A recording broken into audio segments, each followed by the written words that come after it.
welcome to Reset, a brand new modern worship experience brought to you by the pastor and the staff of Trinity Lutheran Church in Moline. We've been on quite a break because of this unprecedented and unexpected pandemic, but we're really excited now because we're relaunching, we're revamping, and we're resetting a brand new worship service. The worship team is very excited to be a part of this. We've been recording for the last several weeks due to social distancing and being able to stay apart from one another. You can tune in each and every week to either our Facebook, our official YouTube channel, or our website to experience this worship service. Hopefully, as things loosen up a little bit, we'll actually be able to do live in-person worship as well. We hope that you will enjoy this revamp, this relaunch, and this reset, and you will find this service very rewarding. Be sure to share this with your family and friends so they can tune in each and every week. So let's get started in worship with song, and welcome to Reset. He's our rescuer, He's our rescuer. We are free from sin forevermore. Oh, how sweet the sound, oh, how grace abounds. We will praise the Lord, our rescuer. There is good news for the captive, good news for the shamed. There is good news for the one who walked away. There is good news for the doubter, the one religion failed. For the good Lord has come to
try again. It doesn't make sense. I'll never comprehend the way you love us. It's unthinkable. Only heaven knows just how far you go. There were lots of religious authorities in Jesus' time. Well, there are still.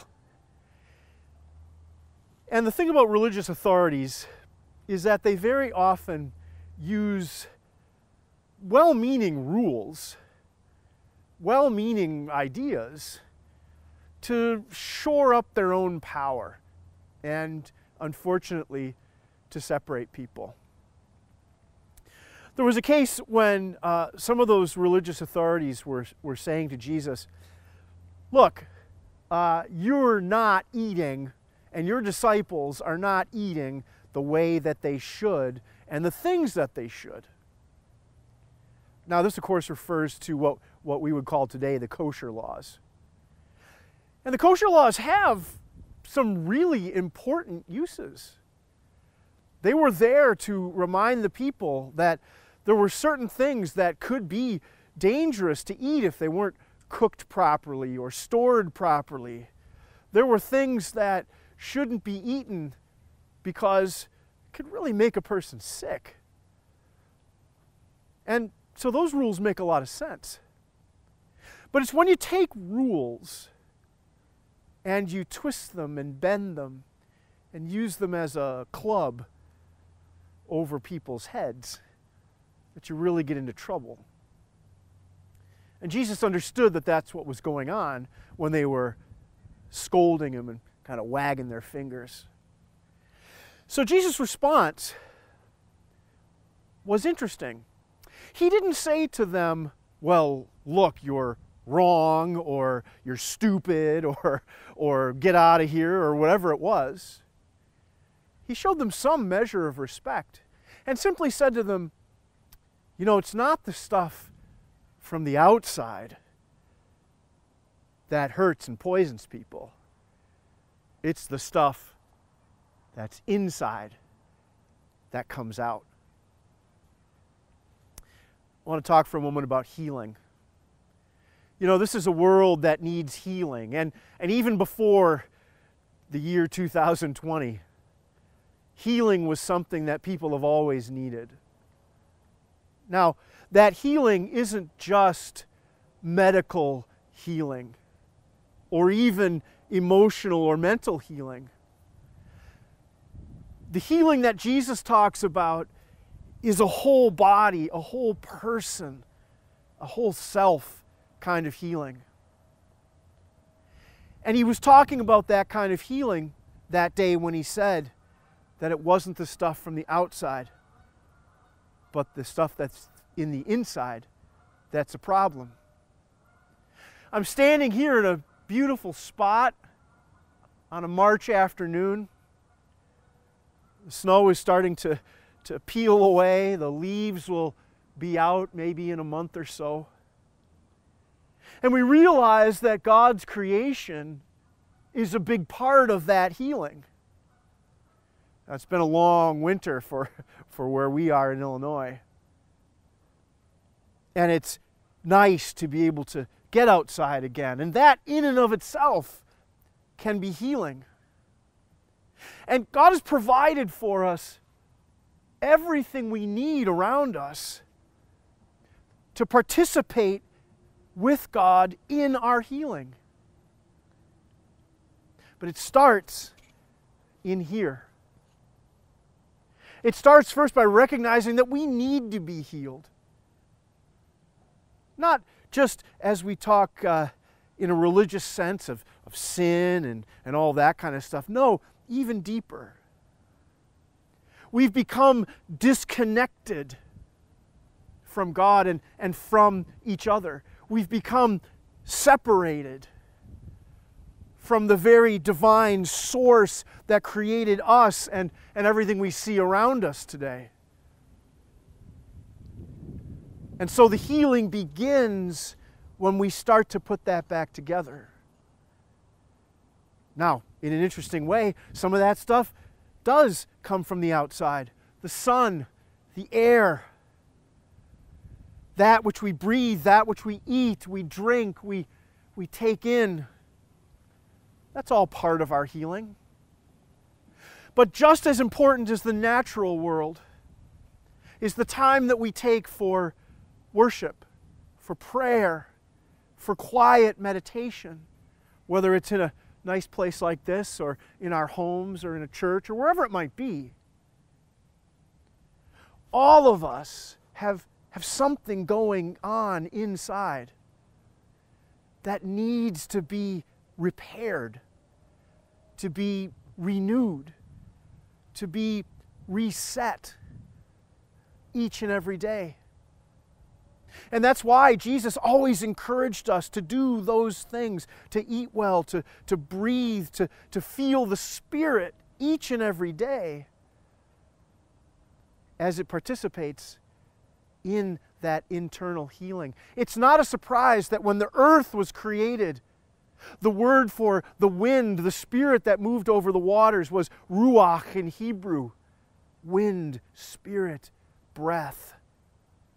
It's not a surprise that the Greek word for breath is pneuma, like, in a bad sense, pneumonia, but in its best sense, the wind, the breath, the air that we need to survive. And so as we breathe in this air of a coming spring, it's not just a natural thing, but it's a holy thing, a divine thing. Because we are breathing in that same ruach, that same pneuma, that same Spirit of God that has participated in creation for so long. But the first recognition, again, is our need for healing, our need to be in a good place inside and not so much worry about the outside, because the outside isn't what heals us. It's the inside. It's God dwelling in us and with us, and that breath of life as we breathe it in and breathe it out, that is the start of our healing. So I hope you'll take a moment each day, or maybe more than a moment, to breathe in and to breathe out, to take in the very Spirit of God, but also to breathe out the Spirit of God among us and with one another. That's all it takes. Not a complicated strategy, not a complicated prescription. Just breathe and know that what comes out is a function of what comes in. And if we pay attention to both of those things, God will lead us on the healing path that we need. Thanks for joining us today.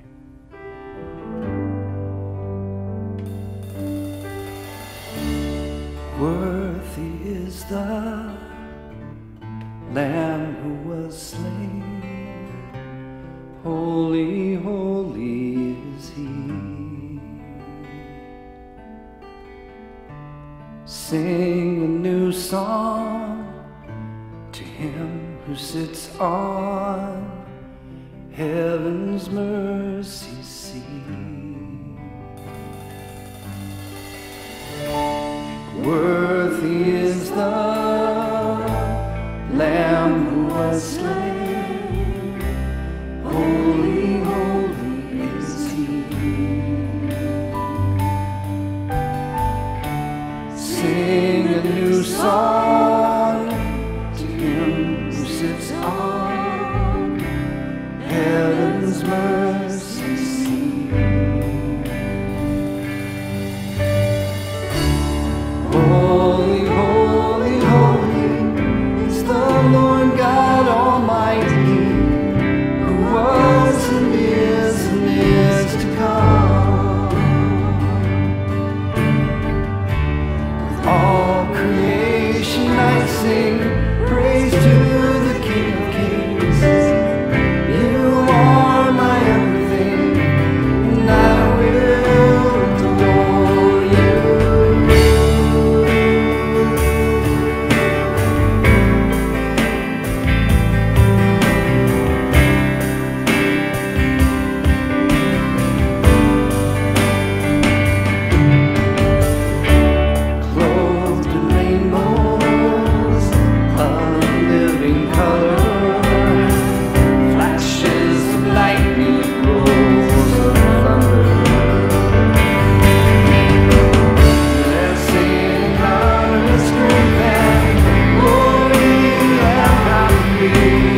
mention of your